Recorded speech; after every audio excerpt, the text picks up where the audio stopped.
Some exciting developments for the Honolulu Museum of Art and the Sundance Film Festival. A local filmmaker included in that, and we got all the details from you from the Museum of Art. We're talking today about the Honolulu Museum of Art's participation in the Sundance Film Festival, and to tell us all about that, we have Taylor Chang. She's a curator from HOMA, and Chris Yogi. He's a Hawaii filmmaker. Thank you guys for being with us on Living Today. Appreciate it. Thank you so much for having me. You know, I want to first know, Taylor, from you about the film festival this year and how the museum even got involved.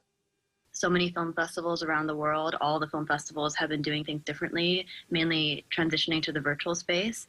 And Sundance this year partnered with art house theaters, independent spaces for cinema across the states in order to amplify and uplift various voices in our community that normally don't get seen. And so the Honolulu Museum of Art became a satellite partner for the Sundance Film Festival this year, representing Honolulu, Hawaii. At the museum, we have our Doris Duke Theater, which is an independent art house space. And so through the work that we've done there, we've been able to create a slate of virtual programs that uplifts the great work of filmmakers locally. And we're really excited about that. And we're very excited to have 2 Hawaii films in the festival this year. It's a bit of a milestone year. And so we're really happy that we were able to be a satellite partner this year to further highlight and celebrate these 2 great films that are in the festival. Well, before we get to Chris, I want to ask you one more question and how the Doris Duke Theater is going to be participating.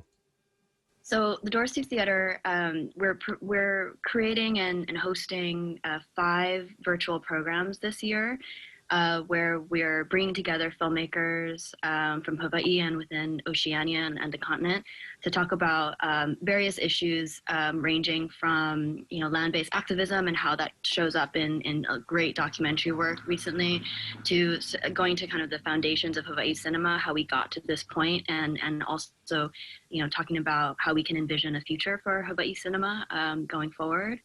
And several of the talks are inspired by the 2 films that are in the festival. So we have Christopher Yogi's film, I Was a Simple Man, first homegrown feature to be in the festival in a long time. Maybe perhaps it is the first one.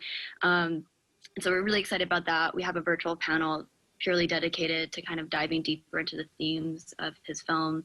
And then there's a documentary short called This Is the Way We Rise, directed by Kiara Lacey and featuring Jamaica Osorio. And that's also in the festival this year. And so we have a panel that's inspired by that film. Well, since we're talking about Chris, we might as well bring him in and ask him a question. Hey, Chris. Hey, thanks for having me. So having a homegrown feature, you being a local filmmaker, can you tell me more real briefly about your journey and what it means to you to be in the festival this year? Because that's a huge accomplishment and quite an honor. It is a huge accomplishment, and it's quite humbling.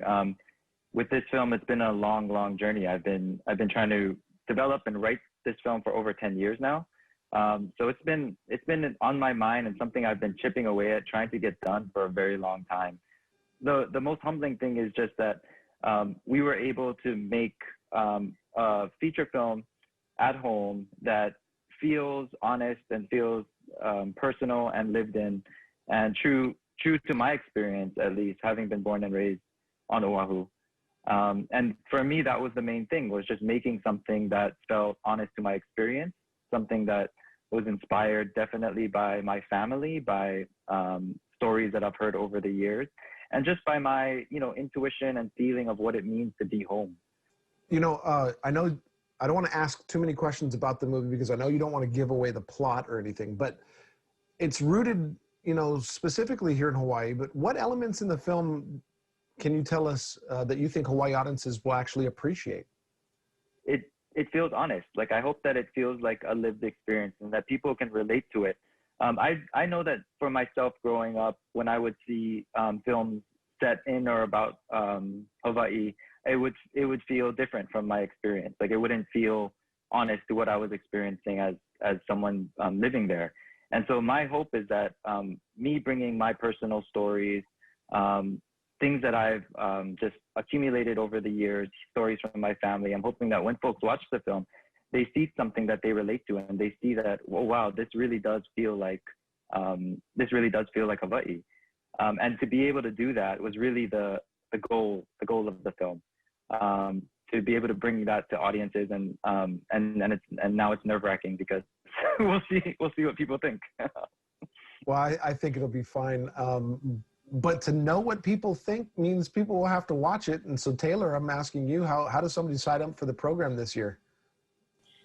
Yeah, great question. So all the films in the festival are going to be available virtually on the Sundance Film Festival website. We'll also be, through the Honolulu Museum of Art platforms, we'll be amplifying different conversations around the film and really encouraging people to, you can buy virtual tickets online. You can also buy a festival pass, which will get you to allow you to see all the films. And hopefully after you watch the film on your own time virtually, then, join us for one of the virtual panels that we're going to have, virtual gatherings that we're going to have to talk about the films in more depth. Thank you guys so much for joining me. I appreciate that. Information that we'll have on our website, kh12.com, shortly after the show. Thanks, guys. Thank you so much. What a huge honor. Sundance Film Festival in the film circles. It is up there. And, unfortunate that it has to be this year when things have changed so much for the pandemic. But what an honor for these two filmmakers and for our Honolulu Museum of Art to be brought into the fold of this acclaimed film festival. So congratulations. We'll post all the information on our website, kh12.com. One of the things that's happened with coronavirus, of course, is it's taken away the ability to do a lot of live performances or changed it in how they've done it. But there is a solution. It's been hard on musicians. One woman in LA has taken it upon herself to take to the streets to show us the power of her sound of music. Check it out.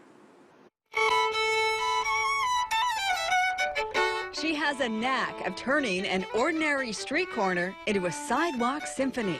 This is incredible.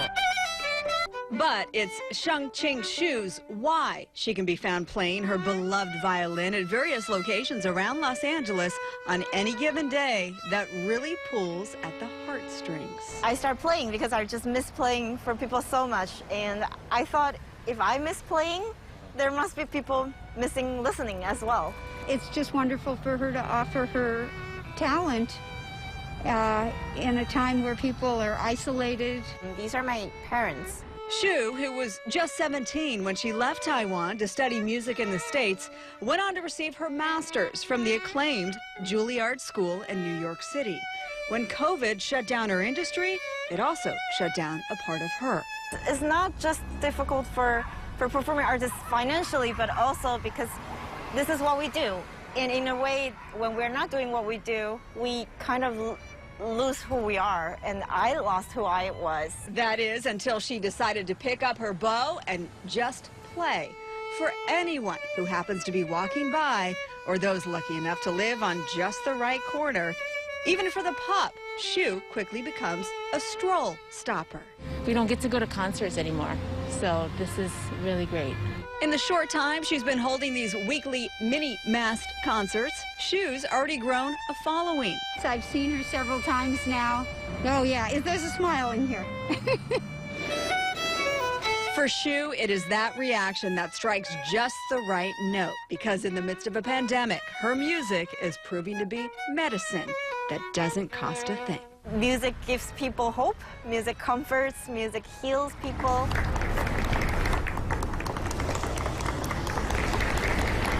Thank you.